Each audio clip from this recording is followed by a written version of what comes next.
guys, and welcome back to our channel. Today it's only me, Sachin, and if you're new to this channel, I am usually taking videos together with my husband Nachin, who is Japanese and I am from Germany, and we are usually talking in our videos about our life here in Japan and about being in an intercultural relationship. But today it's only me because I want to share my birth story with you guys. So if you had no idea, I actually gave birth to our first child 2 months ago. So we have a 2-month-old daughter now in our little family. My husband is currently taking care of her downstairs. And while I was pregnant, I was looking for information on the internet about giving birth in Japan as a non-Japanese person. I was basically looking for other people who would share their experience, and I couldn't really find much. There are a few people out there, but not as much as I wish there would have been, so I thought I definitely want to share my birth experience after the whole thing is over. So that's what I'm gonna do today. I'm not gonna talk about my pregnancy. I'm thinking about making a different video about my whole pregnancy journey and how pregnancy appointments and everything look like here in Japan. So if you're interested in hearing about that, definitely let me know in the comment section. And I'm also gonna make a different video about the whole financial part of giving birth in Japan, because it is expensive, especially speaking from a German point of view, since in Germany I think most of it is, or all of it is covered by health insurance, and that's not the case here in Japan. So in Japan you have to pay for your pregnancy appointments and you have to pay for birth, like it's not covered by health insurance. But there are a few ways for you to get the money back, but if you don't speak a lot of Japanese, it might be difficult to get that information. And it was already difficult for me, and I speak and understand Japanese very well, I want to say, so even I had my struggle. So I definitely want to make a video about that whole topic, because I think it would be super helpful for you guys. Anyways, today is only gonna be me talking about my whole birth experience. And just a little disclaimer, this is just my story. I am no expert. It was my first time, and yeah, I'm just gonna talk about what's happened. That doesn't mean that every birth here in Japan looks that way, or that your birth might end up that way. It's my story. And I gave birth in the middle of August, so while the whole pandemic thing was going on. So there are a few things that happened that usually don't happen when there's no pandemic going on. So keep that in mind too. So just some basic information. When you're giving birth in Japan, you can choose between like a big general hospital or a private hospital clinic, and there are also options like home birth and stuff like that, but I'm not gonna go into detail about those in this video. I just want you to know that I ended up giving birth in a private clinic, which means there's no option of an epidural, like most of the times. In general, like epidural is not a big thing here in Japan. Most of the women don't go for an epidural. Most of the women here have like a natural birth, meaning no pain medication whatsoever. In my opinion, every birth is a natural birth, and as long as you and your child are healthy, there's nothing wrong with whatever you choose. I, for myself, really wanted the option, at least the option for an epidural, but it's so expensive, you guys. Again, it's not covered by health insurance, so you have to pay for it yourself. And I think it's about Juman, which is like 1,000 euros. I don't know how much that is in US dollar, but I can imagine it's also like 1,000 US dollars or so. I don't know. But for me, it was just too expensive. We couldn't afford it, and I also didn't know if I wanted, like if I needed an epidural in the end. You know, every labor, every pregnancy, every birth is different. So I didn't know if I would end up needing an epidural. I ended up needing an epidural, but I couldn't get one. But since I had no idea, I just thought, you know, it's expensive and I don't know if I'm gonna need it. I'm just gonna try and do it without one. yeah. So I had an all-natural birth with no medication whatsoever. And I also did something that's called Satogairi Shusan. So Satogairi means going home to your parents' home, going home to the place where you grew up.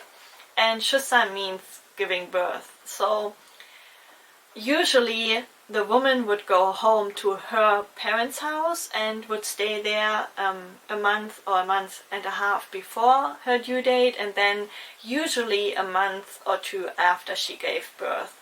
And since my parents couldn't come here to Japan because of the whole pandemic, and because it's only me and my husband living here in Saitama, it's only the two of us, we don't have close family or friends living close, like in close reach, my parents-in-law offered that I could either live with them, like do Satogairi Shusan for like the time before and after my due date, or my mother-in-law would come here a week or two after I gave birth and help us out.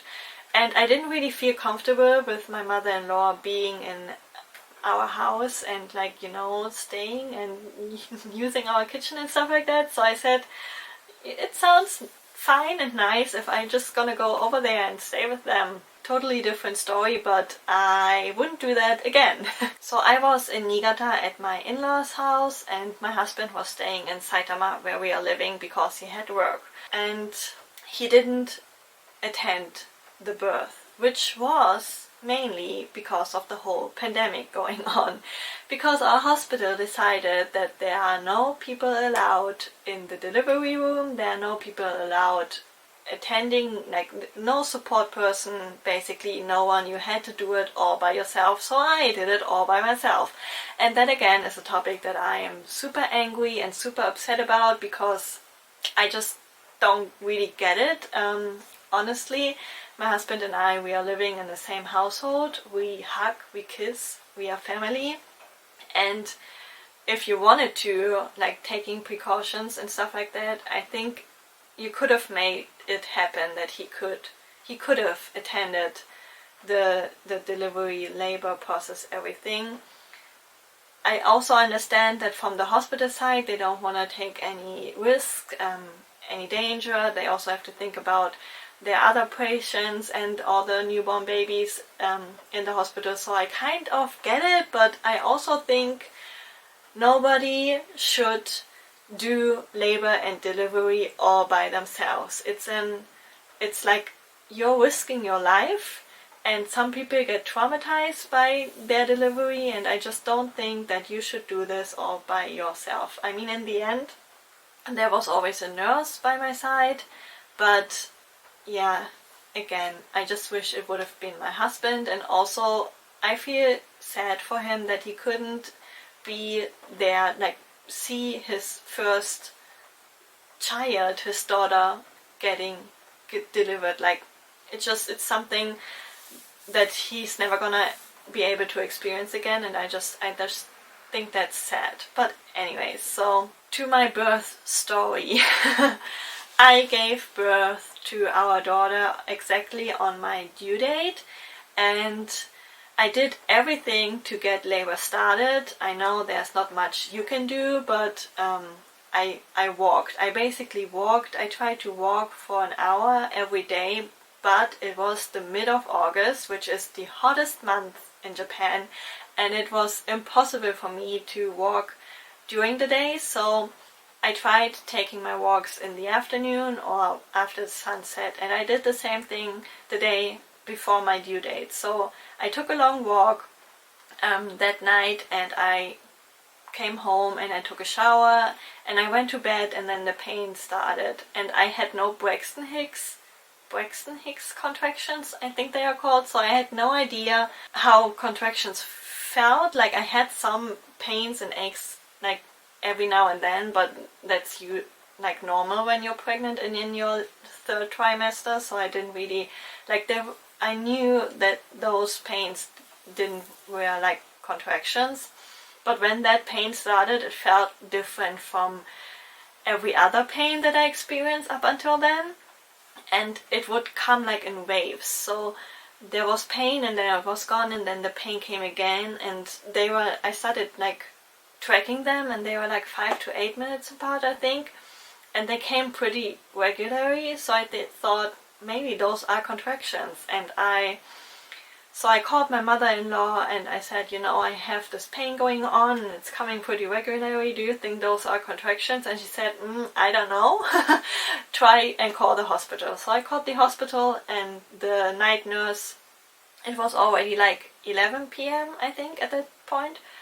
The night nurse said, it's your first time. Usually it takes a long time for like a woman in their first labor, so you can decide if you want to stay home or if you want to come. And I said, okay, I'm gonna stay home for a little bit longer. So I waited for like an hour or two and the pain got pretty bad.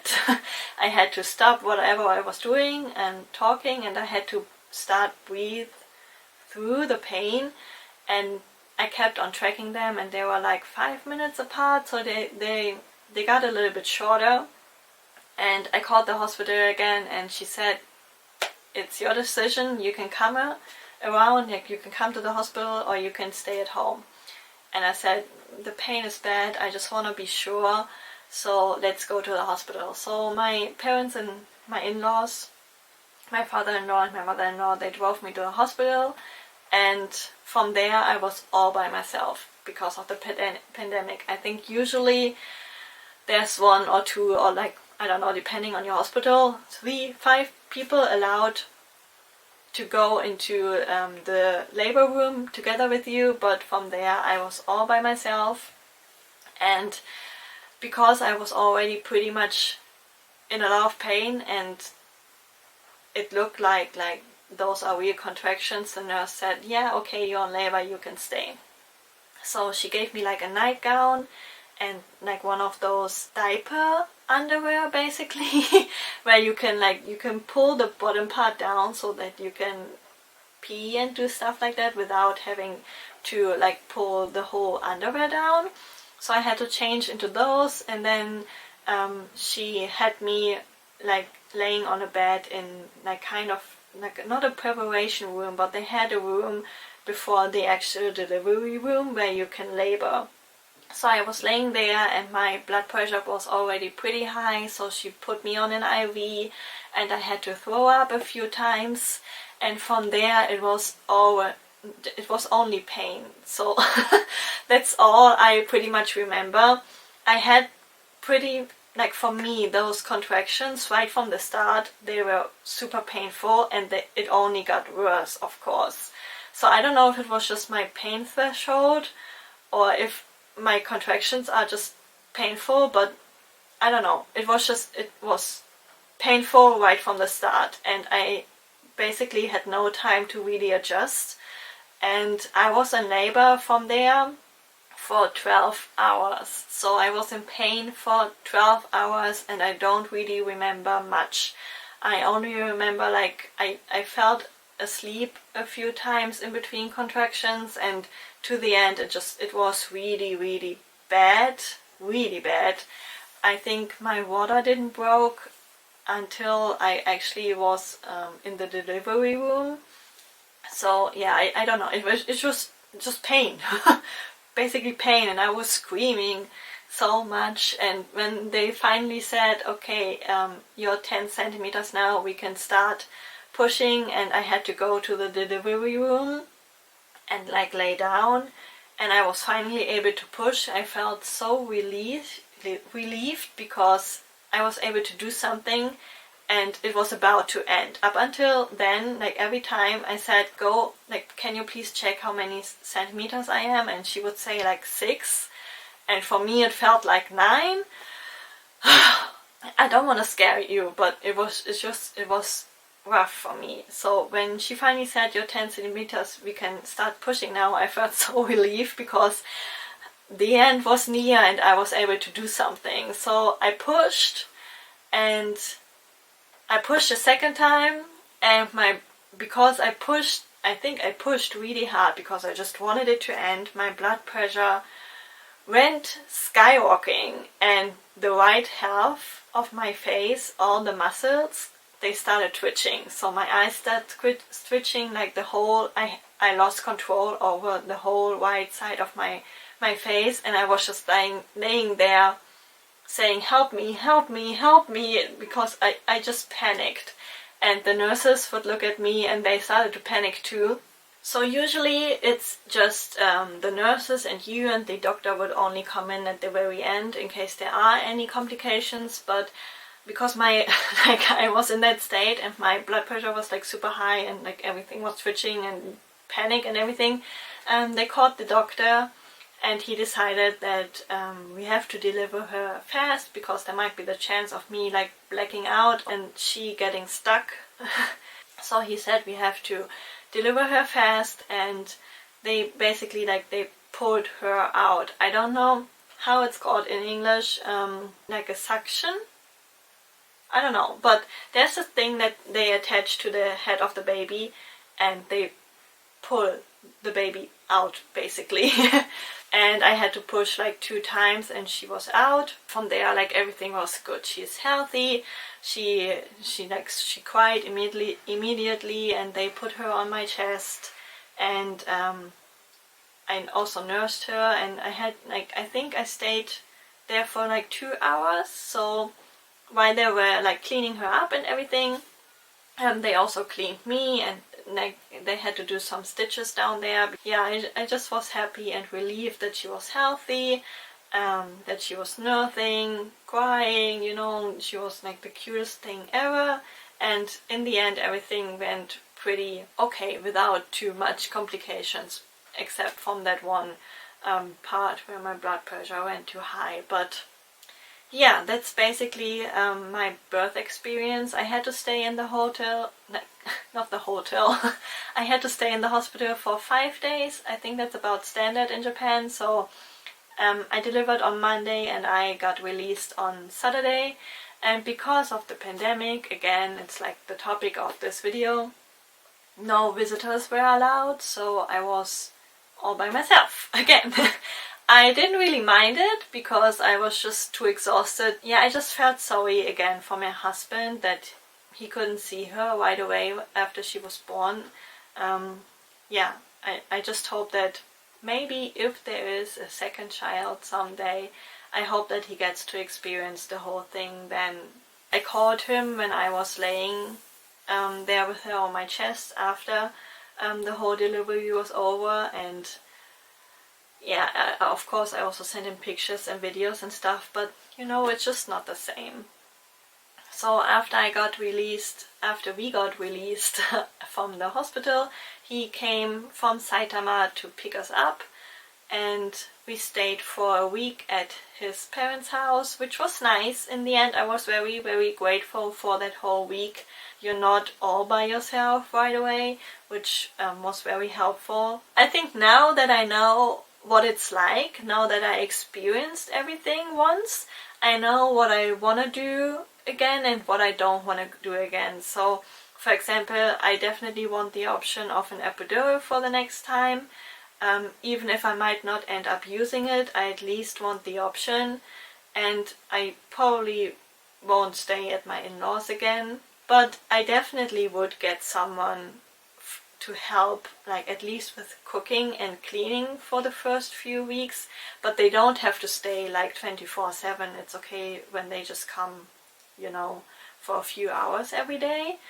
I think that's definitely necessary, and that's, I think, one part when you give birth overseas that's pretty difficult, is that one part of the family is it's super far away. So in this case it was my family who is super far away and who didn't get to be there for the whole birth again, and who didn't get to help me, who didn't even get to hold their grandchild in her first month. So that's not just, I think part of it is because of the pandemic, but again, it's just hard, whatever you choose. Sometimes there's not the money available to come over or things like that. I feel super sorry for my parents because it's their first grandchild and they don't get to see her every day, and they didn't get to hold her, and I don't know when the next time is gonna be, when we'll be able to go over to Germany, or when they will be able to come over. And yeah, they miss out on a lot of her firsts. I just feel sorry for her, and I know that it's not easy for them either. So yeah, I hope that again with the second child, maybe I hope things will be different, but that's definitely something that you should keep in mind if you have a family and you live overseas and you decide to have children. One side of the family is gonna miss out on a lot of stuff. So even if we decide to move to Germany in the future, then it's gonna be my husband's parents' side who's gonna miss out on a lot of stuff again. So yeah, it's never easy when it comes to those kind of things. So that's definitely something to keep in mind. But apart from that, giving birth in Japan is not dangerous in any way. I think it's not much different from giving birth in your home country, from what I've heard at least. I didn't give birth in Germany yet, but from what I've heard from a few friends who were pregnant and gave birth in Germany, I don't think it's much different. And especially when you end up giving birth in a hospital in Tokyo, there are also a lot of hospitals where the staff speaks English, so you don't have to speak or understand Japanese. And there are also hospitals who offer epidurals, so there's that option too.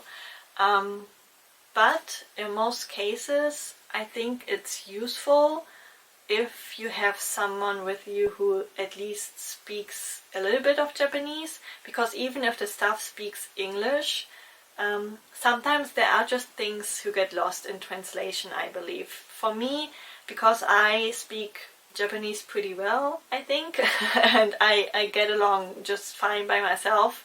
I went to all the pregnancy appointments by myself, and again, I gave birth by myself. I had no problem with communication whatsoever.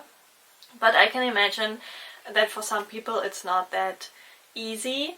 And I also think that if you don't understand Japanese at all, but you have to give birth in a hospital where the staff doesn't speak English or your mother tongue, your mother language, I think they allow your partner or your husband, or allow one person who speaks Japanese to be with you during the whole labor delivery process. So those are like kind of, I don't know, like extraordinary cases, or like where they make exceptions from that no support person allowed rule, because obviously there has to be someone there to like translate. Otherwise it's too dangerous. So I think in those cases they would allow a support person, of course.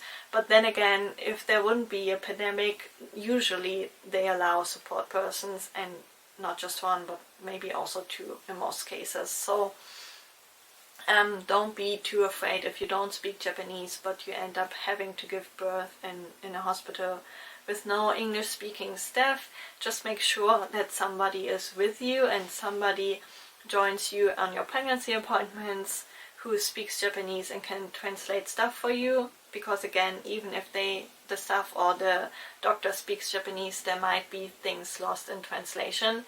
And when it comes to pregnancy and like giving birth to a child, to a new human being, at least for me, I want to be sure that I get all the information that I need.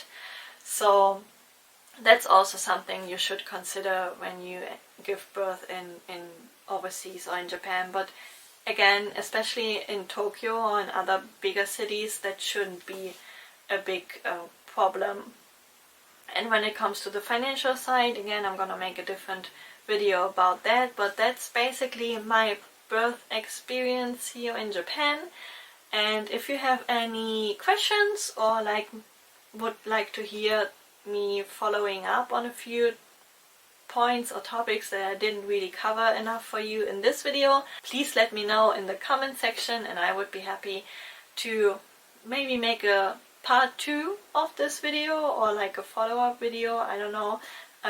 But I definitely want to make sure that I answer all your questions and give you all the information that I can. So for now, this is it for this video. I hope I didn't forget any important points. And I'm gonna see you in the next one. Thank you so much for watching. Please make sure to subscribe and hit the like button if you want to. Maybe leave a comment. And yeah, I see you in the next one. Goodbye!